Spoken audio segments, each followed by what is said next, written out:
Hello one and all, my name is Ryan Bruce, my friends call me Fluff, and today on Riffs, Beards, and Gear, I reconstruct my childhood guitar rig.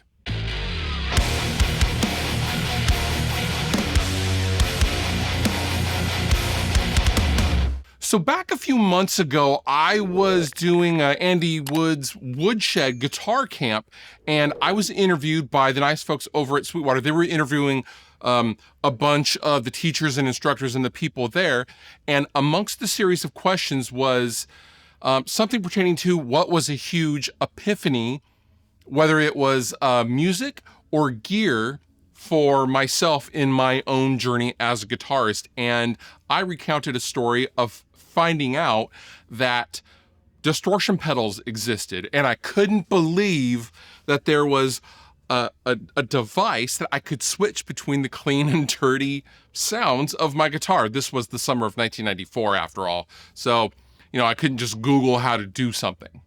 And I was relying on, third, fourth hand information. And to that effect, I began to kind of wonder what I would do with my guitar rig, that same guitar rig, had I had it today. And I wonder how that would sound. Today we're gonna find out. And before we go any further, this video is brought to you by the fine folks over at Sweetwater who have made this video possible. As you will see in just a second, Sweetwater has all of your needs for all your amps, guitars, large or small, inexpensive or expensive, pedals, cameras. They got everything you need to create your own content and express yourself as a musician. All thoughts and opinions are mine. Okay, so what was my rig back in the day? Well, it was this Fender Strat. It's obviously quite different from what it was in 1994. It was basically stock with a DiMarzio Super Distortion, I think. I put the lace sensor, the Billy Corgan lace sensors in here about 15 years ago or so. The neck was replaced, like I said, about 25 years ago. But other than that, this is the guitar that I have had since the summer of 1994 or 5. I was able to source a vintage Dean Markley Spectra 112 combo amp that does need a cap job, but it's fine for our purposes. This is a 112 combo that is technically 2 channels, although the drive channel is a single knob. It's a volume knob. You have no control over anything else. I don't remember this sounding particularly good. However, we're gonna find out here shortly. Now, for the pedals, I obviously can't go and buy a whole bunch of vintage 70s Electro Harmonix pedals and an original Clyde McCoy wah. That would be prohibitively expensive. This is where my friends over at Sweetwater are helping me out with this video. So I'm going to start with an Electro Harmonix Big Muff, which obviously for my Smashing Pumpkins tones, I have to have. Now, in place of my Electric Mistress flanger, I chose the Walking on the Moon Andy Summers flanger, which is basically a rehoused Electric Mistress as far as I know. Also aesthetically, it looks correct as well. Next, I'm going to choose a Bad Stone phaser, also from Electro Harmonix. Now, this is the mini version of the much larger vintage 70s version.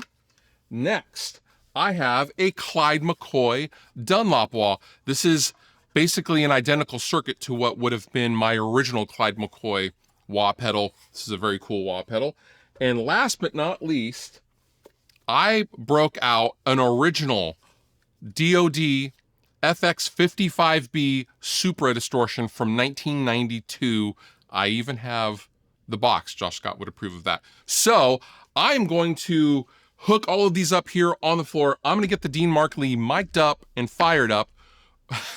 We're gonna see how this sounds. I don't think it's gonna sound particularly great, but we'll see. All right, so I have all of the pedals hooked up. I have the amp mic'd up with the Heil PR30.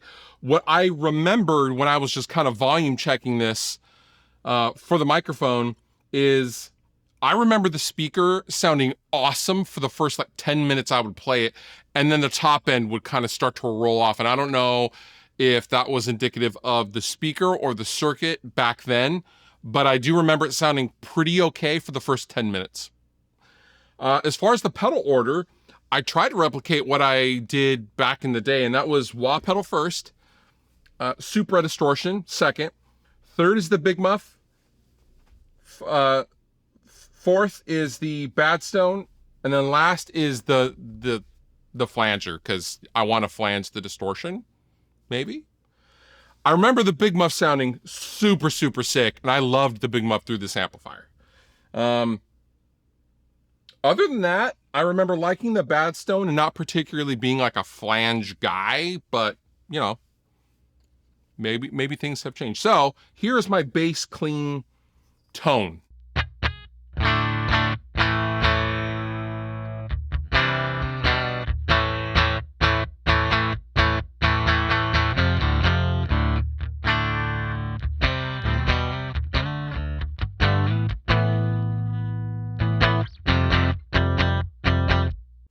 Not particularly interesting, but pretty middle of the road, I would say. Not bad. Neck pickup.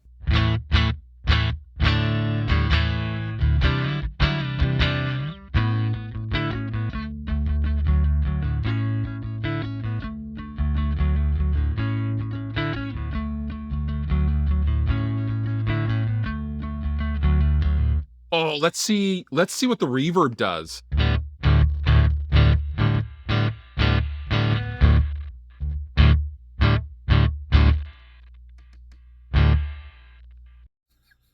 The reverb pod is not liking being turned at all.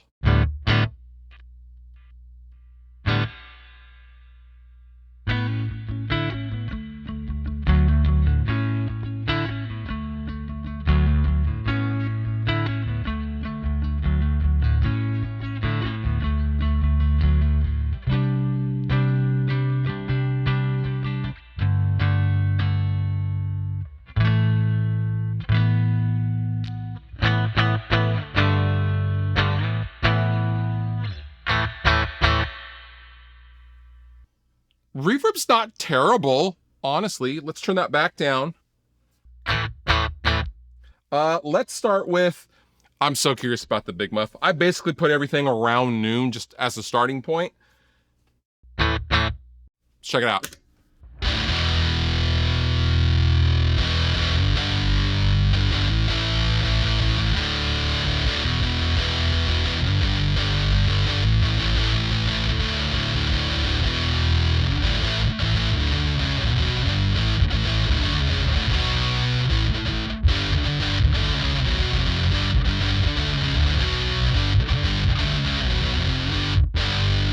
I'm totally butchering that Mudhoney riff. I apologize, Steve Turner and Mark Arm. That sounds sick.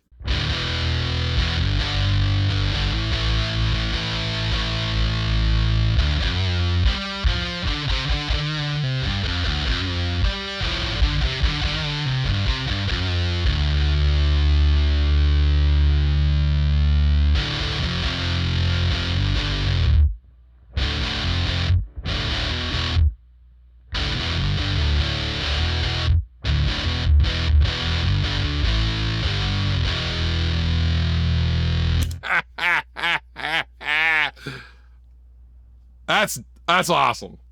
Let's try the super distortion. I don't remember this being particularly great myself.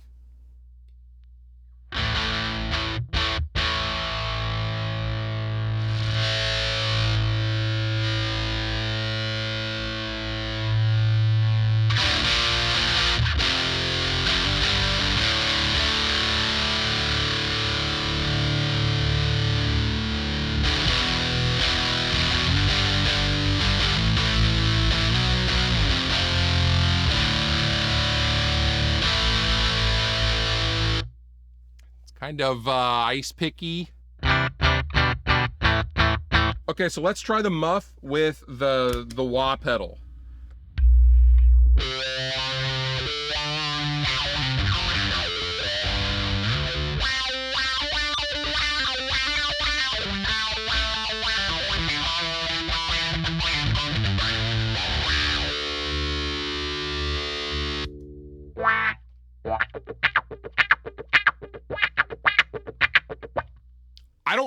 I'm not a wah guy. I don't really know what to play with the wah. I didn't back then either. I just really wasn't my thing. Let's try the Badstone. The Badstone I remember being a really great phaser.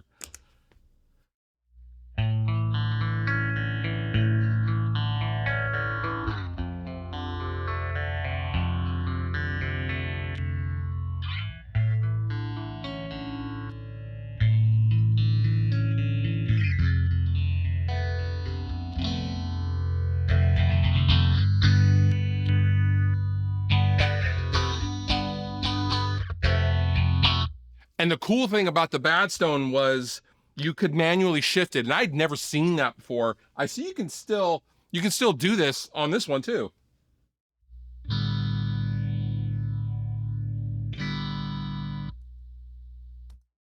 That's pretty sick.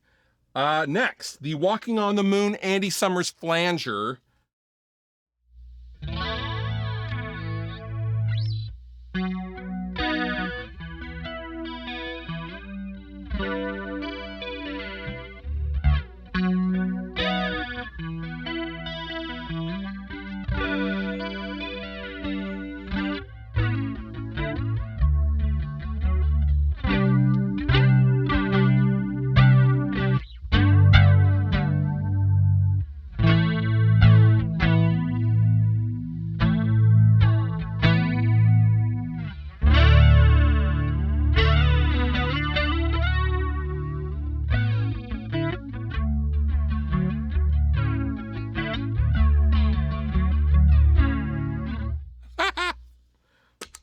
That's fun. Let's combine the flanger and the muff.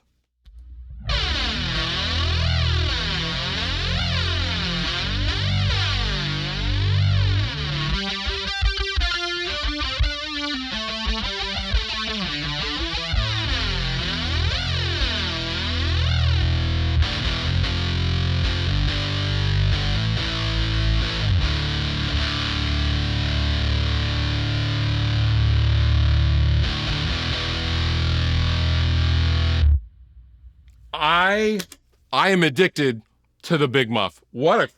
That sounds killer, honestly. All right, so now let's try the drive circuit. There's not much to this drive circuit. It's a button. I don't recall if the EQ even works with this. I'm not sure. I guess we'll find out. So.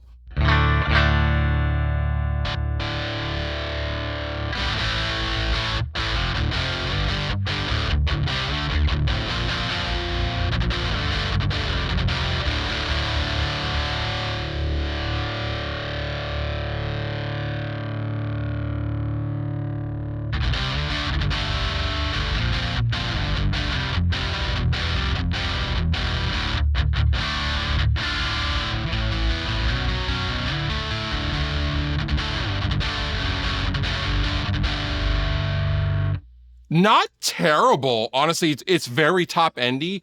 I basically have to have the low end dimed and the mids all the way off, but still, it's usable.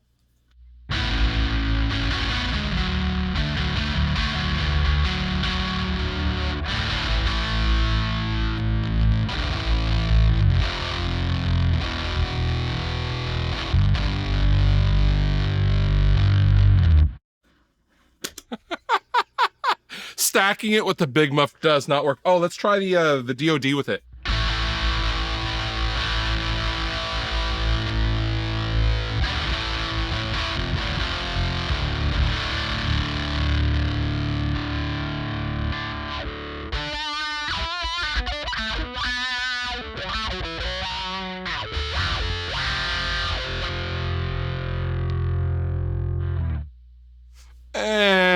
It's all right for 1979, I suppose. All right, so what do I think? I mean, I've said this time and time again in my videos, but it has never been a better time to be a guitar player than right now. If I had access to, any of the modern amp sims from any of the companies or some of the modeling technology or hell, even the original Line 6 pod when I started playing, things would have probably be very different for me. However, there is something to be said about just making what you have work.